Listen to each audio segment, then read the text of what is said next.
এনারা কেউই রাতারাতি সাকসেসফুল হয়নি। একটি কথা মনে রাখবেন, যাদের প্রত্যেকের সাকসেসের পেছনে প্রচুর পরিশ্রম এবং কনসিস্টেন্সি রয়েছে, যা সাধারণ লোকের চোখে পড়ে না।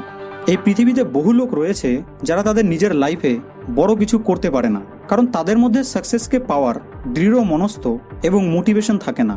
হয়তো আপনিও এই জিনিসটি লক্ষ্য করে দেখেছেন যে যখন আপনি কোনো মোটিভেশনাল ভিডিও দেখেন, তখন আপনার মধ্যে প্রচুর মাত্রায় পজিটিভিটি চলে আসে, আপনার কনফিডেন্স লেভেল পুরো হাই হয়ে যায়।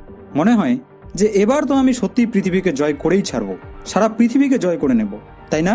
কিন্তু যতই ধীরে ধীরে সময় পার হয়, ততই কনফিডেন্স লেভেল লো হতে থাকে।